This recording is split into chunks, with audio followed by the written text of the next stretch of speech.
Great to see you. My name's Leon, if you don't know who I am, and it's so good to be with so many of you here in the room and those of you that are online and wherever you're watching us from and you're connecting. You are so welcome, and we are really glad that you are with us today. I'm going to dive straight in, okay, because I've got a lot to say today. I wonder if you ever asked yourself this question: why is this happening to me? Anyone ask that question? Like, you're in a rush in the supermarket, and so you go to the self-checkout thing, and everything's going fine. Then the message comes up, unexpected item in the bagging area. And you're like, why me? Or maybe you send that photograph to your WhatsApp group, and you realize you've sent it to the wrong WhatsApp group. Or you've got your family all ready to go out, and everyone's dressed, and everyone's got their shoes on, and you're just getting to the door, and one of the family says, I need the toilet. And it's your husband, and you're thinking, no, it's not, it's one of your kids, and you know it's going to be a long one, and you're saying, why is this happening to me? And I don't know whether you've asked that question, or maybe you're asking that question now. And maybe you're asking it not because it's a mild irritation, like the supermarket or the family or the WhatsApp group, but actually you're asking the question because for you, stuff is going on in your life, which is not just irritating, but it's suffocating your soul. It's drawing and draining the life out of you. And it doesn't matter how many times you try and get out of it, you're saying, why is this happening to me? Like, why is this going on with me? It's a question that every parent asks, right? Every mother asks that question. Every parent asks that question. But I want to say, whether you're a parent or not, and we are really aware that Mother's Day is one of these mixed days where we want to celebrate and honor, and at the same time, we also recognize that it's really painful. Maybe you couldn't have kids. Maybe something happened to your child. Maybe you had a bad experience of a mother or of a parent. And so I'm aware that all parents ask this question. But here's the thing. All human beings ask this question as well, whether you're a parent or not. And whether you have faith or not, all people ask this question, okay? And those of us that do have faith still ask this question as well. Why is this happening to me? And what we're going to do today is we're going to go, we've been looking at this Maybe God series. Maybe God. Coincidence you can't explain but can't ignore. Something is happening all across our nation right now. And loads and loads of people are starting to go to church and reading the Bible. The Bible sales are through the roof. It's amazing. Like, it's always been the bestseller, but it's risen by 84% in the last few years. It's phenomenal. Something is happening, and people are asking the maybe God question. And maybe you're here today and you're asking that question as well. Or maybe you've been following Jesus for decades, but you're still asking the maybe God question in your life and situation. And over the last few weeks, we've been looking at encounters that Jesus had with ordinary people. I'm going to leave Jesus for a moment, and I'm going to go to the Old Testament and look at an encounter right in the very first book of the Old Testament. Now, before we get there, I need to give you a bit of background, okay? Those of you that are here on Friday night for our Andrew Ollerton event, what a phenomenal event that was, where this guy's written a book about the Bible, about all the toughest topics in the Bible. So looking at creation and looking at warfare and looking at slavery and looking at sexuality and looking at the end times. Brilliant, great. And he made a comment, didn't he, that you need to understand the Bible in the context of a narrative, of a big story. And right at the beginning, God creates the world in the book of Genesis, but God's intention was always to create a people. God is a relational God. And through the people through the Israelites, okay, which was God's original intention, this whole relationship that God has with the whole world comes to be. But right back in the beginning, one of the really important characters is a guy called Abraham. It's called like the father of the Jewish faith. But then he had a son called Isaac, okay, and he had another son called Ishmael. And within that relationship is much of what's going on in the Middle East at the moment, okay, and we were not going to get into that because it's way too big of a subject. But Isaac, as well as it being a big subject about the world and everything, ultimately, these narratives are also around real people who had real lives like you and I. And Isaac married somebody called Rebekah. And this is what the Bible says in Genesis 25. Isaac prayed to the Lord on behalf of his wife because she was childless. Now, I want to hold it there. The word that's used originally is the word barren, okay? We don't use that word now, but childless. Now, that's a big deal in any culture, and if that affects you, we want you to know we are intensely aware of that. But in this culture, it was even more of a bigger deal because it wasn't just a personal family tragedy, it was an economic tragedy. Like, your children were your future inheritance, and they were your work right now. So you were economically threatened if you couldn't have children. but also there was a bit of a shame attached to it and a stigma attached to it. People in the ancient world felt that whoever the gods were, and obviously this was God, but there were all other kinds of worship of gods, that if you were childless, that was like a sign of the divine displeasure over your life. So not only is it painful because you can't have kids, but actually there's a shame and a stigma attached to it as well. But then it goes on to say this: the Lord answered his prayer, and his wife Rebekah became pregnant. So Isaac, the husband, prays on behalf of his wife, and God answers prayer. And I want you to know, we still believe that God answers prayer. We do. Sometimes we don't get the answers we want. Sometimes we don't understand the timing of all that, but we still believe God answers prayer. So if you are asking God for something, keep asking him. Keep praying. We still believe God answers prayer. And you could look at that and say, well, that's all good. She was childless. The husband prayed. God answers prayer. She's pregnant. It's all good. Then it goes on to say this. The babies jostled each other within her, and she said, and here's the question, why is this happening to me? Now, when you read it, you think, well, what's the big deal? They're just jostling inside of her. That's like, it's kicking. That's a good thing. That word jostle doesn't mean kicking. It means intense, crushing pressure. There's a fight going on between these two kids inside of her. And it's not just a one-off thing. Oh, felt the kick. It's a massive ongoing thing. And she's saying, oh, I couldn't have kids. Now I can have kids. And they're kicking each other inside of me. And this is not normal or usual. This is not normal or usual. And so she asks the question, why is this happening to me? And I love the little Hebrew word for why, because it's this word, meh. You ever said that? Like we say that, it's a common, well, it's just meh, it's boring, I'm not bothered. But it's like she's saying, why is this happening to me? There's like a frustration about it. You know, what she's not doing is she's not asking this question in a polite way. Dear Lord, if it's okay with you, would you mind? She's not saying that. She's raw and she's honest and she's like, why is this happening to me? Maybe you're asking that question now as well. Maybe you're asking that question over your life. Why does this happen to me? Just hold that thought for a minute and we'll get there. What I love about the Bible is that the Bible records it without correction. The Bible never sanitizes stuff. Now let me say something. If you're not a follower of Jesus and you don't believe in God and you're not sure about the Bible, let me ask you this one question. If you were making a book up, you would sanitize it in a way that the Bible doesn't.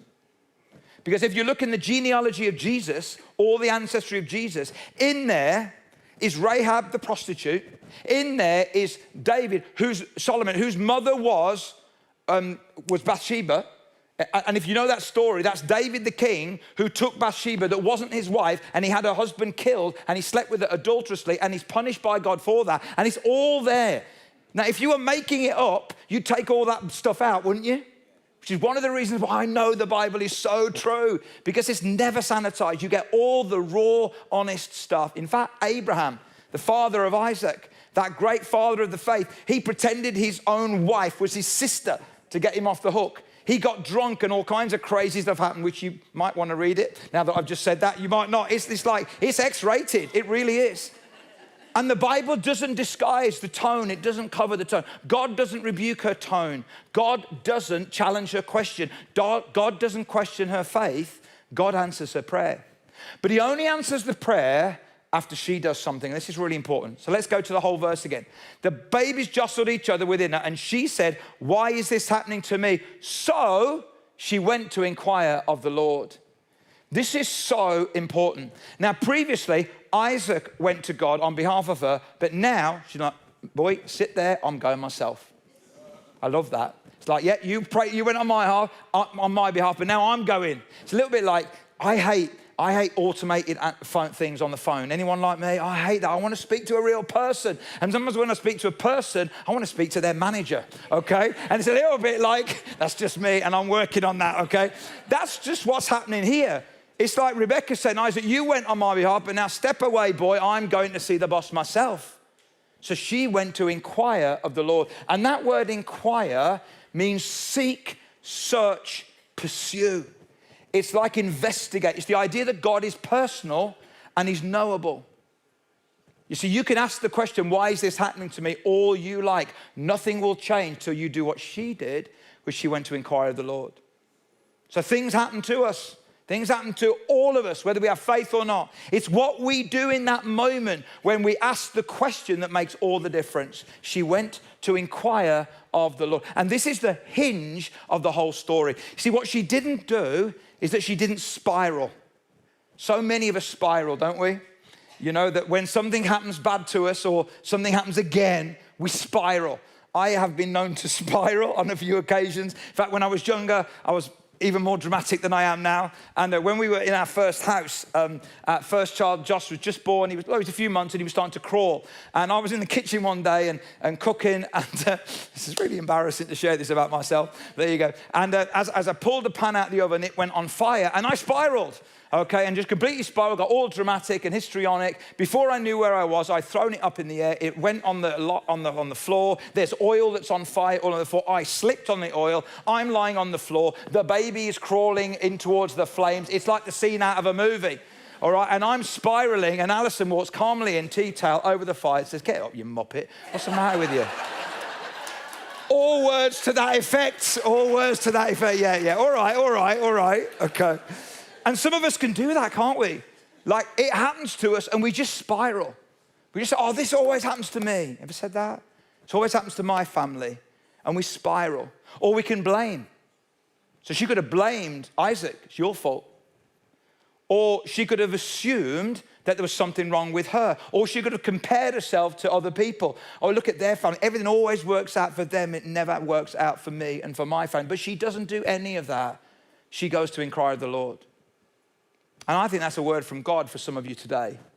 That as you're in that middle of that spiral, or that assuming that it's you, or blaming someone else, or comparing to other people, don't do any of that, but go to the Lord. Last week, Stuart did a great job looking at doubt and looking at some of the intellectual doubt that we have over these big questions of life.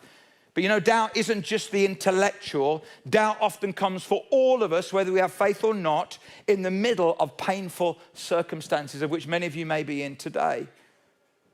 You see, here's what I think about doubt. Doubt that runs from God leads to despair, but doubt that runs to God leads to discovery. See, the hinge point is all what you do after you ask the question, why is this happening to me? And I love that she pushed Isaac back and said, "Nope. You've had your prayer and that was great, but I'm going to the man myself." I love that. And I wonder how many of us could choose that route rather than the spiral, rather than the blame, rather than the assume, rather than the compare. And then what is amazing is that God then speaks to her. But here's what he says. The Lord said to her, "Two nations are in your womb, and two peoples from within you will be separated. One people will be stronger than the other, and the elder will serve the younger." Great. It's not a lot of help, is it? It's not really what she wanted. You see, here is the truth. God doesn't give her all the answers, but he does give her perspective. There's something going on inside you, Rebecca, which is bigger than you know. And actually out of that, these two sons, Jacob and Esau, which is again, fuels much of what is going on in the Middle East now. Esau is where the Edomites come from, which is modern day Syria. So there's a whole load of complexity. And I'm not going to comment on what's happening in the Middle East, other than to say it's incredibly complicated. It's incredibly complicated. And just because there's some bad stuff happening, do not blame the Bible. And do not blame God for the choices that men are now taking. But there's so much in this. And what God does is he doesn't give her the answers that she wants, but he does give her some perspective. So how do we apply all this to ourselves? Let me give you three big ideas, then we're going to pray. Number one, maybe God isn't threatened by our questions. Maybe he invites them. I wonder how many of you are asking big questions right now of life and of God, whether you're a person of faith or not, especially the why me question. Many of you know our story with Simeon, our youngest son, shared it many times. And it's funny because on Thursday night, I was at a meeting with some people in the church who very kindly asked me how Simeon was doing. And I said, "Oh, he's doing really well." And then when I got home, I found out that he wasn't doing really well, that he'd hurt himself badly again. And so then when we go to pick him up yesterday, at 1:30, like we always do on a Saturday, we're in trepidation a little bit because we don't know what he's going to be like. And there's been so many times over the last 31 years with Simi, who we love dearly, where we said, why is this happening to me? Why is this happening to us? And it's hard. It's hard. And I know that many of you have got very difficult situations in your life, and our hearts go out to you because you're asking the question, why is this happening to me? God invites questions. He's not threatened by that at all. In fact, he welcomes it, and the more honest and real we are, the better. But in asking the question, we need to be careful as well that we get some perspective about what is happening in our life as well.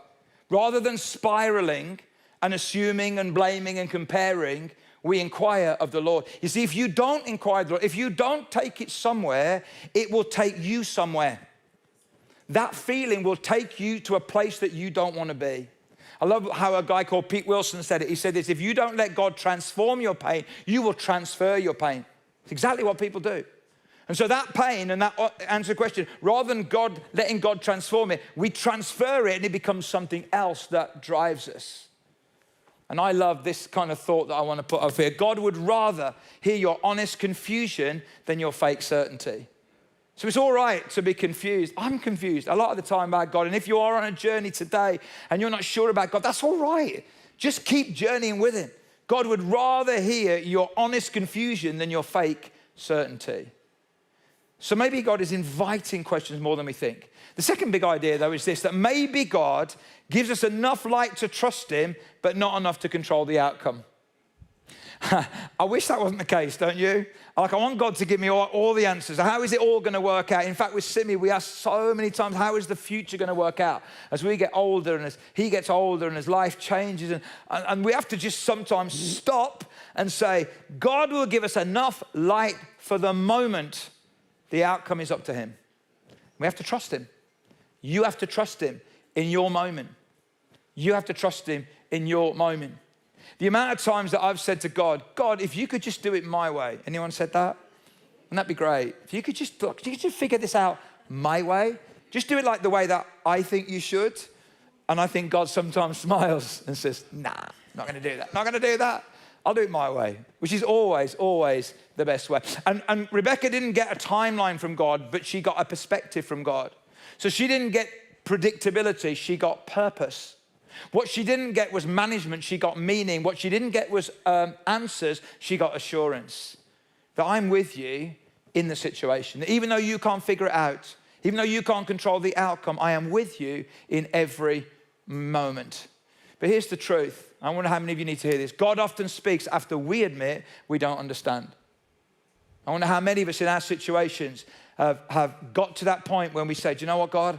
I just don't understand. And at that point, God says, at last, now he can speak. And maybe you need to hear God today. Number 3, maybe God has a bigger story for our life than we do. Maybe God has a bigger story for our life than we do.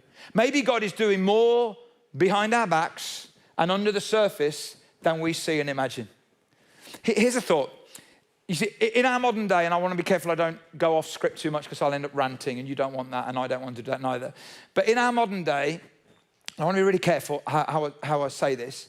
We are diagnosing everything in terms like trauma, anxiety, and all these things. And I understand that all of those things exist, but not everything that is uncomfortable is trauma.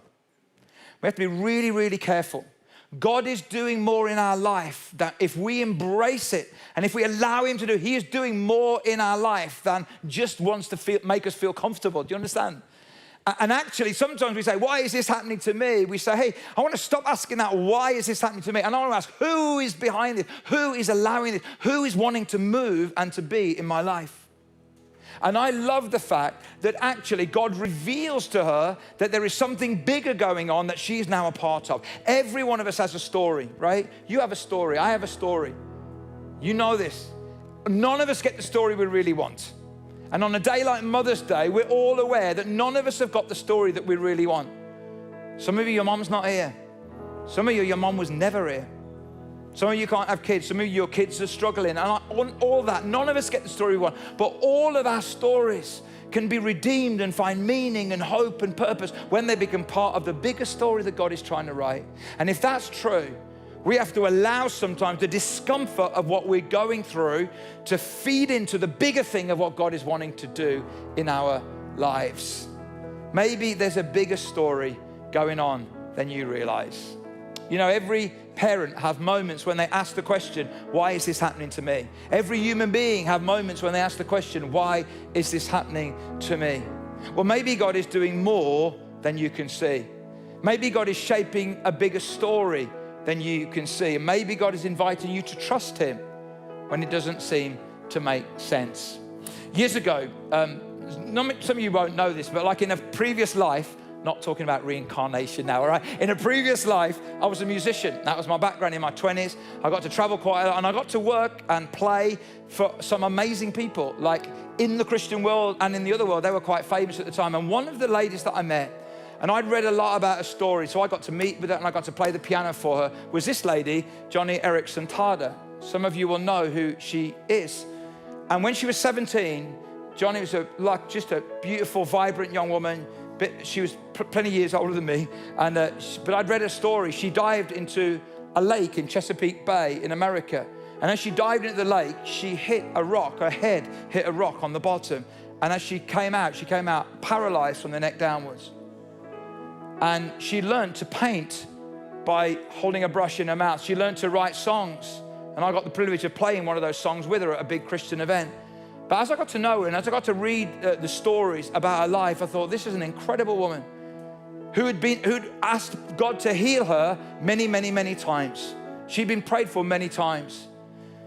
But God didn't choose to do that. But what God did in the middle of that was shaped a story that's impacted thousands and thousands of people all across the world. And interestingly enough, she said this, God, if I can't die, please show me how to love. Wow. Why is this happening to me? You can spiral, or you can inquire of the Lord and say, God, if I can't die, please show me how to love. Over 55 years, she spent in a wheelchair, and she said this, and I love this. God permits what he hates to accomplish what he loves.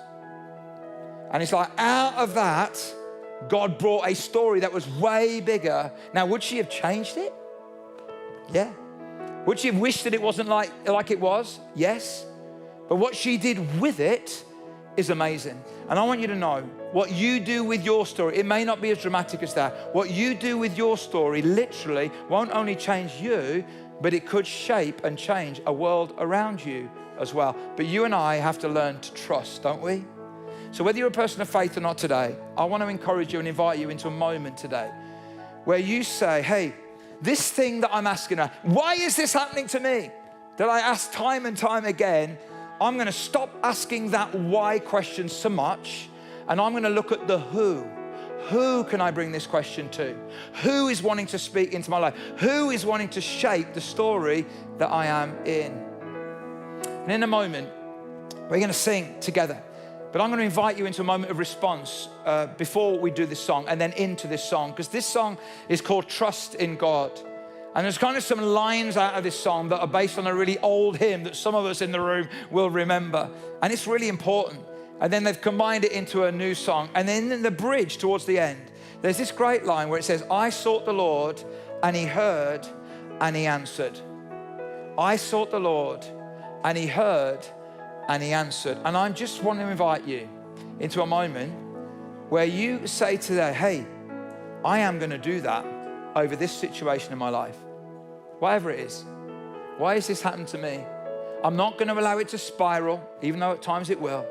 I'm not going to just assume that there's something wrong with me. I'm not going to blame other people. I'm not going to compare to other people. I am going to seek the Lord because he will hear and he will answer. So could we pray for a moment? Just maybe close our eyes for a moment. And those of you online as well, wherever you are and wherever you're connecting with us from, just close your eyes just for a moment. And if that's you today, and you're saying, do you know what? Today, I want to stop spiraling. I want to stop assuming, stop blaming, stop comparing. I want to seek the Lord because I know he will hear and he will answer. If that's you, I want you to be brave and just raise your hand wherever you are. But you're saying right now, I am going to stop that. I am going to invite God. I'm going to trust him in this situation. If that's you, would you just raise your hand? I want to pray for you. Thank you. All around this place. Father, I just pray by your Spirit, God, as people are doing something physically, Lord, they're saying, God, this is going to be a moment where maybe God will change this situation and circumstance. But if he doesn't, he'll change me in the middle of it. And so God, we are declaring today, we will seek the Lord, because you will hear and you will answer in Jesus' name. Amen. Can I invite you to stand? Guys, on this Mother's Day, you know, when we celebrate, when we give thanks, when we honor, when we deal with some of the pain of life as well, because a day like this does bring pain to the surface. We're aware of that. And can I just say, in a bit, we're going to finish up, but at the end of our time together, as you head out there, there's a prayer room. There's a room on the left there, okay? It's just reception. It's not like fancy. It's just a space, okay? And there's some people there that would love to pray for you. So if today, you know, it's a painful day anyway, and maybe this message has surfaced some pain for you, and you want someone to pray with you and for you, then we would love to do that in that room there, okay? But can I just say, that's great, but let's do what Rebecca did, all right? Let's go direct to God, because we can, right? Because I sought the Lord, and he heard, and he answered. Because I sought the Lord, and he heard, and he answered. You're getting it. Because I sought the Lord. I sought the Lord. I sought the Lord.